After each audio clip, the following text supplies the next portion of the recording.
Kalamassery polytechnic men's ഹോസ്റ്റലിൽ police raid 2 kilo കഞ്ചാവ് പിടിച്ചെടുത്തു. കേരളത്തിൽ മാത്രമല്ല, ഇന്ത്യ മുഴുവൻ ഇത് വാർത്തയായി. കാരണം SFIയിലെ നേതാക്കന്മാരും ഒക്കെ താമസിക്കുന്ന ഹോസ്റ്റലാണ്. പ്രശസ്തമായ ഒരു പോളിടെക്നിക് സ്ഥാപനമാണ് കളമശ്ശേരി പോളിടെക്നിക് കോളേജ്.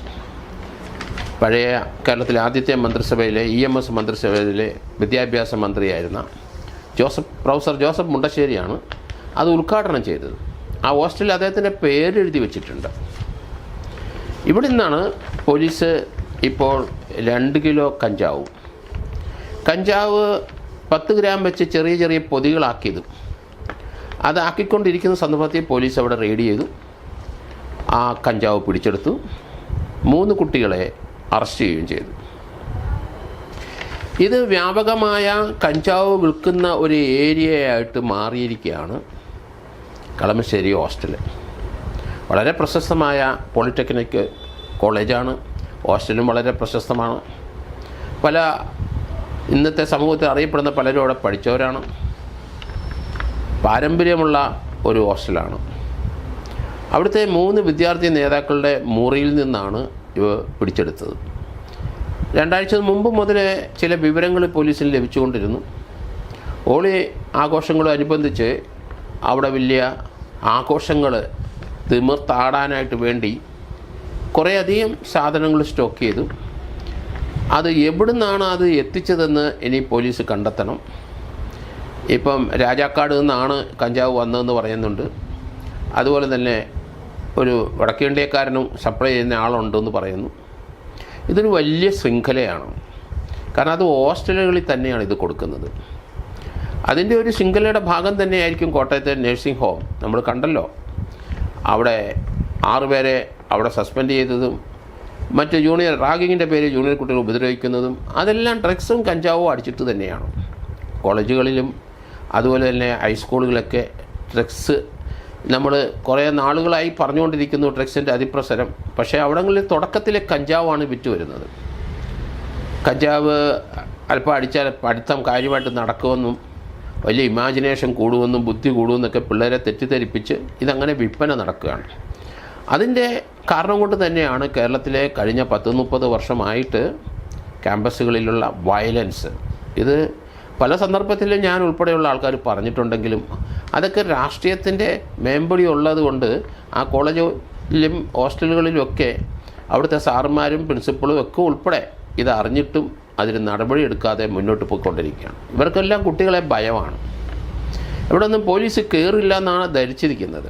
പോലീസിനെ എവിടെയും യഥേഷ്ടം കയറാം. അത് രാഷ്ട്രീയപരമായി അവരെ പിന്തിരിപ്പിക്കുകയും ആ പോലീസ് ഉദ്യോഗസ്ഥരെ ഉപദ്രവിക്കുകയും അവരെ ട്രാൻസ്ഫർ ചെയ്യുന്നതൊക്കെ ചെയ്തുകൊണ്ട് പോലീസ് മടിച്ച് നിൽക്കുന്നു. പക്ഷേ ഇപ്പോഴത്തെ പോലീസിൻ്റെ ആ റെയ്ഡ് അത് കൃത്യമായിരുന്നു. ആ ഇൻഫർമേഷൻ കൃത്യമായിരുന്നു. നർക്കോട്ടിക്സ് ACP അബ്ദുൾ സലാമിൻ്റെ നേതൃത്വത്തിലാണ് ആ റെയ്ഡ് നടന്നത്.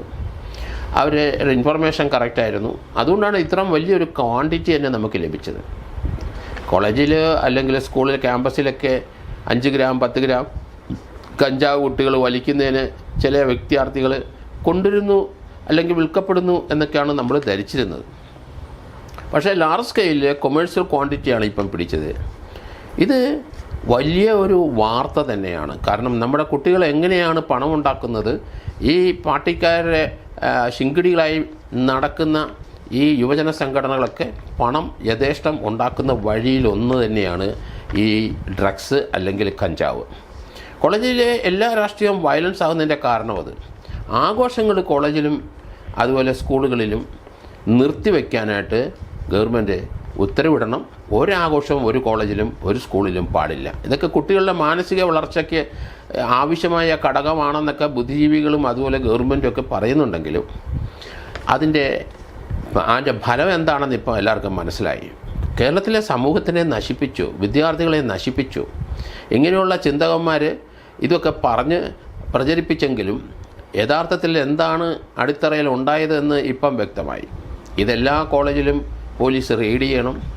കാരണം ഇതുപോലുള്ള സോഴ്സ് ഇൻഫർമേഷൻ കറക്റ്റായിട്ട് കിട്ടിയിട്ട് പോലീസിലെ ഉദ്യോഗസ്ഥർ അവിടെ റെയ്ഡ് ചെയ്യണം, അൺഎക്സ്പെക്റ്റഡായിട്ട് റെയ്ഡ് ചെയ്യണം. അവിടെ പ്രിൻസിപ്പളിനെയോ അതുപോലെ തന്നെ അവിടുത്തെ അധ്യാപകരെ അറിയിക്കാതെയുള്ള റെയ്ഡ് ചെയ്യണം. ഇത് അവിടുത്തെ പ്രിൻസിപ്പളും അവിടുത്തെ അധ്യാപകരും ആരും അറിയാത്ത ഒരു റെയ്ഡായിരുന്നു. കാരണം കറക്റ്റ് സോഴ്സ് വന്നു. കാരണം അതിന് നേരത്തെ 2 ആഴ്ച കൊണ്ട് ACPക്കും മറ്റവർക്കും വിവരം ലഭിച്ചുകൊണ്ടേയിരുന്നു. അതിപ്പം വളരെ റിലയബിളായ ഒരു വിവരം കിട്ടിക്കഴിഞ്ഞപ്പം പോലീസ് ആക്ട് ചെയ്തു. അത് നല്ലൊരു ക്യാച്ചായി ഇരുന്നു. അതുകൊണ്ട് ആ ACP അബ്ദുൽ സലാമിനെയും മറ്റുള്ളവരും തീർച്ചയായിട്ടും അഭിനന്ദിക്കുന്നു. അത് ഒരു ട്രാൻസ്ഫറിലേക്കും വരാനുള്ള സാധ്യത കൂടുതലാണ്. ആ കുട്ടികളെ ജാമ്യത്തിൽ വിടാൻ പാടില്ലായിരുന്നു. കാരണം ജൂനിയർ ജസ്റ്റിസിൻ്റെ അവിടെ തന്നെ കൊണ്ട് എത്തിക്കണമായിരുന്നു ഇത്. കാരണം ഡ്രഗ്സ് ഉപയോഗിക്കുകയാണ്, ഡ്രഗ്സ് കടത്തുകയാണ്, ഡ്രഗ്സ് വിൽപ്പനയാണ്, അതിനൊരു സെൻറ്ററാണ്. സമൂഹത്തിലെ സാമൂഹിക വിരുദ്ധന്മാരുടെ ഒരു സങ്കേതം തന്നെയാണ് അവിടെ. രാത്രിയും പകലും അവിടെ ആൾക്കാർ വരും. അതിനൊന്നും ഒരു കൺട്രോളില്ല. എന്തുകൊണ്ടാണ് അവിടുത്തെ പ്രിൻസിപ്പളും അവിടുത്തെ സാറുമാർ ഈ ഹോസ്റ്റലിൽ ആഴ്ചയിൽ അവിടെ റെയ്ഡ് ചെയ്യാത്തത്? അവരുടെ ജോലിയല്ലേ അത്. പോലീസിനെ കയറ്റാതിരിക്കാനൊക്കെ അവർ ഈ കുട്ടികളെ ഇതുപോലെ കച്ചവടം ചെയ്യുന്നവരെ സംരക്ഷിക്കാനുള്ള ദൊര തന്നെയാണ് സാറുമാർക്ക്. അവർ ചെയ്യേണ്ട പണിയല്ലായിരുന്നു ഇത്. അവർക്ക് എന്താണ് അതിന് തടസ്സം? ആ പ്രിൻസിപ്പളിനും അവിടുത്തെ പൊളിറ്റെക്നിക് കോളേജിലെ പ്രിൻസിപ്പളിനും അവിടുത്തെ സാറുമാർക്കും അവർക്ക് 2-3 ദിവസം കൂടുമ്പം കോളേജ്, പ്രത്യേകിച്ച് രാത്രി കാലങ്ങളിൽ, ഒരാൾ ഒറ്റയ്ക്ക് പോകേണ്ട തല്ല് ചിലപ്പം കിട്ടിയേക്കും. അത് തന്നെയല്ല 2-3-4 സാറന്മാരും ഒന്നിച്ച് രാത്രികളിൽ അവിടെ പോകണം, അൺഎക്സ്പെക്റ്റഡായിട്ട് പോകണം. ആ വിവരം ചോർന്നു പോകരുത്. ഇത് ഒരു പാഠമാണ് നമുക്ക്. കേരളത്തിലെ നമുക്കറിയാവില്ല, നമ്മളെ വയനാട്ടിൽ എന്താ സംഭവിച്ചതെന്ന് നമുക്ക്. സിദ്ധാർത്ഥൻ്റെ കാര്യം നമുക്കറിയാമായിരുന്നു. അവിടെ അഴിഞ്ഞാടുകയായിരുന്നു ഈ രാഷ്ട്രീയ സംഘടനയിലെ വിദ്യാർത്ഥി കൂട്ടങ്ങൾ, അതുപോലെ അവിടുത്തെ സാറന്മാർ, ചില വകുപ്പ് മേധാവികൾ, ഇങ്ങനെയുള്ള ആൾക്കാർ മുഴുവൻ അഴിഞ്ഞാടി ഒരു കൊച്ചിനെ കൊന്നതാണ് സിദ്ധാർത്ഥനെ നമ്മൾ മനസ്സിലാക്കിയിട്ടുണ്ട്. പക്ഷേ അതിന് നിയമപരമായി ഇതുവരെ അതിനൊരു കറക്റ്റ് സൊല്യൂഷനിലോട്ട് വന്നില്ല. പോലീസിൻ്റെ ചാർജ് ഷീറ്റൊക്കെ ഫേക്കായ ചാർജ് ഷീറ്റുകളാണ് കൊടുക്കുന്നത്. അന്വേഷണം അത്ര തൃപ്തികരമല്ല. പോലീസും ചിലയിടത്ത് രാഷ്ട്രീയം കളിക്കുന്നതാണ് കാണുന്നത്. ഇവിടെ എന്തായാലും ശരി, നമ്മുടെ സമൂഹം, നമ്മുടെ കുട്ടികൾ നശിച്ചുകൊണ്ടിരിക്കുന്ന കാഴ്ച കണ്ടു വേദനയോടെ ആയിരിക്കണം ആ പോലീസ് ഉദ്യോഗസ്ഥന്മാർ അവിടെ കയറിയത്. അവർ കയറാൻ നിർബന്ധിതരായി. അവരവരുടെ കടമ നിർവഹിക്കേണ്ട ബാധ്യത അവർക്കുണ്ട്. അത് ഈ കാര്യത്തിൽ തെളിയിച്ചിരിക്കുന്നതായിട്ട് എനിക്ക് തോന്നുന്നത്. ഈ കഞ്ചാവ് വന്നത് അവരുടെ മുറികളിൽ തന്നെ ചില സീഡ്സ് ഇട്ട് വളർത്താൻ ശ്രമിച്ചിട്ടുള്ളതായിട്ടും പറയുന്നുണ്ട്. അതുപോലെ രാജാക്കാട് നിന്ന് വന്ന ഒരാളെ കസ്റ്റഡിയിൽ എടുത്തിട്ടുണ്ടെന്ന് തോന്നുന്നു. അത് സപ്ലൈ ചെയ്തയാളെ എത്ര വർഷം കൊണ്ട് അയാൾ ഇത് സപ്ലൈ ചെയ്യുന്നു? ആരാണ് ഇത് വാങ്ങിക്കുന്നത്? ആരെയിലാണ് ഇത് ഏൽപ്പിക്കുന്നത്? അവിടെ ലോക്കൽ ഡെലിവറി നടത്തുന്ന ആര്? ഇങ്ങനെയുള്ള കാര്യങ്ങളൊക്കെ ധാരാളം അന്വേഷണം പോകേണ്ടിയിരിക്കുന്നു. ഈ 3 കുട്ടികളെ അറസ്റ്റ് ചെയ്തവരെ തീർച്ചയായിട്ടും കസ്റ്റഡിയിൽ എടുക്കണം. 2 കുട്ടികളെ ജാമ്യത്തിൽ വിട്ടിട്ടുണ്ട്. അവരെയും കസ്റ്റഡിയിൽ വാങ്ങണം. കാരണം അവരെ ജാമ്യം ക്യാൻസൽ ചെയ്യണം. അവരെ ജൂനിയർ ജസ്റ്റിസിൻ്റെ പരിധിക്കുള്ളിൽ കൊണ്ടുവരണം. പോലീസ് കേസെടുക്കുക മാത്രമല്ല, ഈ കുട്ടികളെ തീർച്ചയായിട്ടും ആ കോളേജിൽ ഇനി പ്രവേശിക്കാൻ പാടില്ല. ഇവരാരും അവിടെ പഠിക്കാൻ അനുവദിക്കരുത്. കേരളത്തിലെ ഒരു പോളിടെക്നിക് കോളേജുകളിലും ഇനി ഇവർക്ക് പ്രവേശനം കൊടുക്കരുത്. അങ്ങനെ അതിശക്തമായ നടപടി ഉണ്ടെങ്കിൽ മാത്രമേ നമുക്കൊരു പരിഹാരം ഉണ്ടാക്കാൻ കഴിയുള്ളൂ. കഴിഞ്ഞ ദിവസം നമ്മൾ കണ്ടല്ലോ, കോട്ടയത്തെ ആ നഴ്സിംഗ് കോളേജിലെ 6 വിദ്യാർത്ഥികളെ ആ നഴ്സിംഗ് കോളേജിൽ നിന്ന് അവർ പുറത്താക്കി.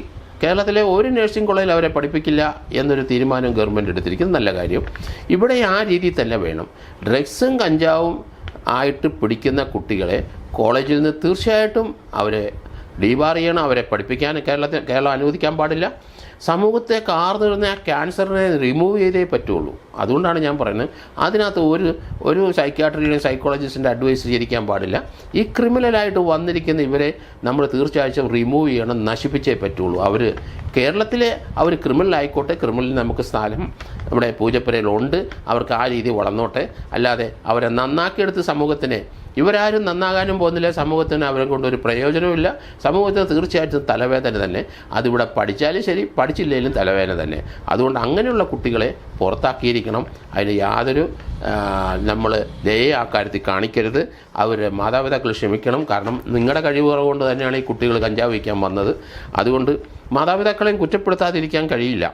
എന്തായാലും ഈ കളമശ്ശേരിയിലെ ഈ വേട്ട തീർച്ചയായിട്ടും അതൊരു പാഠമായിട്ട് ഇന്ത്യയിലെ എല്ലാ കോളേജുകളും സ്കൂളുകളും അത് എടുക്കണം. കാരണം പോലീസിന് യഥേഷ്ടം റിലയബിൾ സോഴ്സിനാണെങ്കിൽ അത് കമ്മ്യൂണിക്കേറ്റ് ചെയ്യരുത്. പോലീസിന് അവിടെ റെയ്ഡ് ചെയ്യണമെങ്കിൽ മേലധികാരികൾ അറിഞ്ഞ് രഹസ്യമായിട്ട് റെയ്ഡ് ചെയ്യട്ടെ.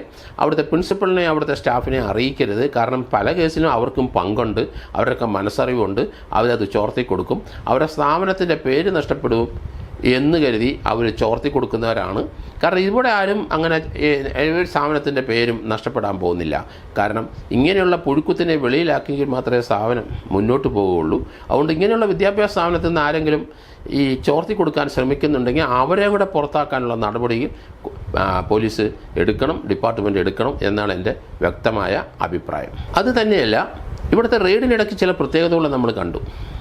കഞ്ചാവും ഡ്രഗ്സും മാത്രമായിരിക്കത്തില്ല അവിടെ റെയ്ഡ് ചെയ്ത് കൊടുത്ത മദ്യക്കുപ്പികൾ ധാരാളം കണ്ടു. കാരണം മദ്യപാനത്തിൽ തുടങ്ങിയിട്ടാണ് ഈ കഞ്ചാവിലോട്ടും അതുപോലെ ഡ്രഗ്സിലോട്ട് പോകുന്നത്. ഗർഭനിരോധന ഉറകളും അവിടെ നിന്ന് കണ്ടെത്തും. കോളേജുകളിലെ കുട്ടികൾ ഏത് വഴിക്കാണ് സഞ്ചരിക്കുന്നതെന്ന് കൃത്യമായല്ലോ. അതുകൊണ്ട് അതിനുള്ള ഇൻഡിക്കേഷൻസൊക്കെ അവിടെ നിന്ന് കിട്ടിക്കഴിഞ്ഞു. ഓരോ മുറിയിൽ നിന്ന് നമ്മൾ റെയ്ഡ് ചെയ്ത് വന്നപ്പം ആ കൂടെയാണ് ഗർഭനിരോധന ഉറകളും അതുപോലെ തന്നെ വിശിഷ്ടമായ ചില മദ്യങ്ങളുടെ കുപ്പികളും മദ്യമുണ്ടായിരുന്നു എന്ന് പറയുന്നു. അപ്പോൾ യഥേഷ്ടം ഒരു നമ്മുടെ സമൂഹത്തിലെ ക്രിമിനലായിട്ട് നടക്കുന്ന കുറേ ഗുണ്ടകളുടെ അതേ പ്രവൃത്തി തന്നെയാണ്, അവർ ചെയ്യുന്ന പ്രവൃത്തികൾ തന്നെയാണ് ഈ കോളേജ് ഹോസ്റ്റലുകളിലൊക്കെ നടക്കുന്നതെന്ന് ഇപ്പം വ്യക്തമാണ്. കാരണം അത് ഇനി ആരും ന്യായീകരിക്കാൻ വരില്ല, ഒരു രാഷ്ട്രീയക്കാരും വരില്ല എന്ന് ഞാൻ കരുതുന്നത്. കാരണം അത് അപമാനകരമാണ്. അങ്ങനെ ഇതിനു വേണ്ടി അവർക്ക് വേണ്ടി സപ്പോർട്ട് ചെയ്ത് വരുന്ന ഏത് രാഷ്ട്രീയക്കാരായാലും ശരി അവരെ ഒറ്റപ്പെടുത്തേണ്ടിയിരിക്കുന്നു. കാരണം നമ്മുടെ കുട്ടികളും അതുപോലെ ചെറുപ്പക്കാരുമൊക്കെ സമൂഹത്തിൽ നിന്ന് മാറി സഞ്ചരിച്ച് കഴിഞ്ഞു. അവരെ തിരിച്ചു കൊണ്ടുവരാൻ സ്ട്രോങ് ആയ നടപടിയിലോട്ട് വന്നെങ്കിൽ മാത്രമേ നമുക്ക് തിരിച്ചു കൊണ്ടുവരാൻ ഒക്കുള്ളൂ. ഇതുപോലുള്ള റെയ്ഡുകൾ ഇനി എല്ലാ കോളേജുകളിലും സ്കൂളിലും നടത്തണം. പോലീസ് അത് ഒരു മാൻഡേറ്ററി ആയിട്ട് കമ്പൽസറി ആയിട്ട് നടത്തണ്ട. അതേ സമയത്ത് തന്നെ കൃത്യമായി ഇതുപോലുള്ള ഇൻഫർമേഷൻ കളക്ട് ചെയ്തിട്ട് അവിടെ റെയ്ഡ് ചെയ്യണം. ആ കുട്ടികളെ തീർച്ചയായിട്ടും അവർക്കെതിരായിട്ട് നടപടിയെടുക്കണം എന്നാണ് ഞാൻ കരുതുന്നത്.